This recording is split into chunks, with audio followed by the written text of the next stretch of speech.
Le secret du prince. Un forgeron vivait avec ses 3 filles dans une modeste chaumière au cœur de la forêt. Toutes 3 étaient très jolies, mais ne se ressemblaient pas.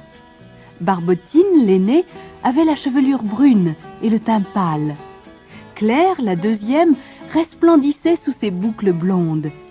La plus jeune, Aubépine, était rousse comme l'automne, avec des yeux bleus comme l'azur. Aubépine était aussi charmante que ses sœurs, mais elle avait un petit défaut, elle n'avait aucune mémoire. Quand on lui demandait de surveiller la marmite sur le feu, elle promettait de ne pas oublier. Mais 1 heure après, le ragoût avait brûlé. Elle l'avait oublié. La malheureuse essayait pourtant de se souvenir de ce qu'elle devait faire, mais en vain. Elle faisait toujours le contraire. Un matin, un prince vint à passer par là. Apercevant les 3 jolies sœurs, il arrêta net sa monture. « Que vous êtes belles, mesdemoiselles !» s'exclama-t-il. « Vraiment, on ne saurait dire qui de vous 3 a le plus de grâce. » Il se tut, réfléchit, puis reprit. « Jusqu'à présent, je n'ai pas trouvé d'épouse à mon goût. Et voilà qu'il s'en présente 3 d'un coup. Comment choisir? J'ai une idée. Je prendrai pour femme celle d'entre vous qui saura garder un secret. » Les jeunes filles étaient rouges de timidité, mais aussi de plaisir. « Savez-vous garder un secret ?» demanda le prince à Barbotine. « Oh, j'espère, » répondit-elle. « Eh bien, nous allons voir. » Et il lui chuchota quelques mots à l'oreille. « Ça alors !» s'écria Barbotine. « Bien, » dit le prince, « je reviendrai dans 7 jours. Si d'ici là vous avez bien gardé mon secret, vous serez ma femme. » Et il s'éloigna. À peine avait-il tourné le dos que Claire et Aubépine, tout excitées, questionnaient leur sœur. « Allons, dis-nous son secret. »« Non, c'est mon secret. » Cependant, au fil des jours, Barbotine n'y tint plus. Elle brûlait d'envie de confier son secret à quelqu'un. « Ah, tant pis, se dit-elle, je vais le chuchoter au puits. Ce sera un peu comme si je le racontais à quelqu'un, mais ça restera secret. » Après cela, elle se sentit soulagée. La semaine écoulée, le prince revint. « Alors, demoiselle, avez-vous gardé mon secret ?» demanda-t-il à Barbotine. « Oh oui !» dit-elle fièrement. Afin d'en avoir le cœur net, le jeune homme interrogea Claire et Aubépine. « Vous a-t-elle dévoilé mon secret ?»« Non, elle a refusé. » À ces mots, le prince tendit la main à l'aîné. « Eh bien, vous serez ma... »« Quoi? Quoi? Non, non, non, non, non, non, non !» coupa une drôle de voix. C'était une grenouille, une petite grenouille qui sautillait en coassant. « Elle me l'a dit, elle me l'a dit. » Barbotine s'est penchée au-dessus du puits où je barbotais et elle a chuchoté. « Quoi? Eh bien qu'il y a un trou dans le talon de votre chaussette gauche. Majesté, c'est cela, n'est-ce pas ?» « Hélas, oui, » approuva le prince. « Dans ce cas, Barbotine, je regrette, mais vous ne pouvez pas être ma femme. » Et s'avançant vers Claire, il demanda. « Et vous, savez-vous garder un secret ?»« Moi, je crois bien que oui. » « Eh bien, nous allons voir. » Il glissa quelques mots à l'oreille de Claire, puis il lui dit.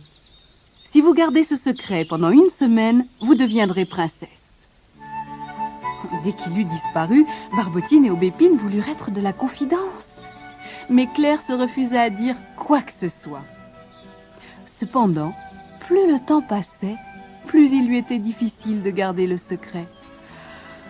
Ah, si seulement elle avait pu le partager avec quelqu'un, comme les journées lui semblaient longues. Un jour, elle se dit « Tant pis, je vais le chuchoter dans le verger. Ce sera presque aussi bien que de le révéler à quelqu'un. Du moment que je le dis, après tout, ça me suffit. Je serai soulagée et pourtant ça restera un secret. » Elle s'enfuit donc au verger et au pied d'un arbre fruitier, elle murmura ce qu'elle savait. Aussitôt, elle se sentit soulagée. Le lendemain, Le prince était au rendez-vous. « Alors, Claire, as-tu bien gardé mon secret ?» demanda-t-il. « Oh oui, Majesté. » Barbotine et Aubépine avouèrent qu'elles n'en savaient rien. Claire n'avait pas parlé. Satisfait, le prince reprit. « Alors, Claire, vous serez ma... » Non, non, non, non, non, non, non, non, non, non, non, non, non, non. C'était un essaim d'abeilles qui tournoyait autour d'eux en bourdonnant. « Elle nous l'a dit, elle nous l'a dit. Claire est venue dans le verger et elle a murmuré qu'il y a un trou dans votre chaussette droite. » « C'est bien cela, » reconnut le prince. « Claire, je suis désolé, mais vous ne deviendrez pas ma femme. » Enfin, il se tourna vers Aubépine. « Savez-vous garder un secret ?»« Je ne sais pas, » hésita Aubépine. « Eh bien, nous allons voir. » Et comme les autres fois, il lui chuchota un secret dans l'oreille. Claire et Barbotine tentèrent de percer le mystère et Aubépine se boucha les oreilles à son tour en s'écriant « Je ne peux pas, il ne faut pas !»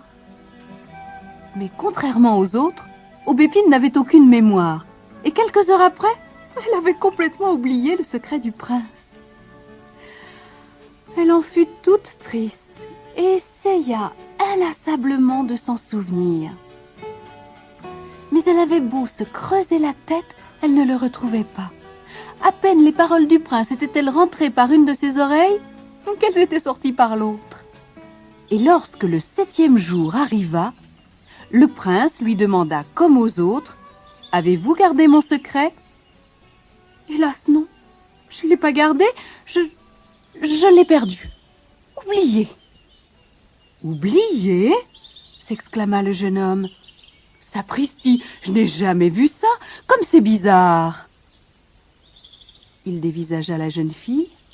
Ses cheveux roux comme l'automne et ses yeux bleus comme l'azur, elle était charmante. « Ce sera donc elle, » se dit-il. Il prit les mains d'Aubépine et lui demanda « Voulez-vous m'épouser ?» Aubépine accepta sans hésiter. Elle l'aimait depuis le premier jour. Peu de temps après, on fêta le mariage de la fille du forgeron et du prince. Nul ne sut jamais le secret qu'il lui avait murmuré. Mais grâce à ce secret, tous deux vécurent heureux ensemble. Aubépine n'eut plus jamais à laver le sol, à filer la laine ou à surveiller la marmite, heureusement pour son époux. Mais elle continua à raccommoder elle-même les chaussettes du prince, et elle eut beaucoup à faire. Car ce n'était plus un secret, le prince les trouait sans arrêt.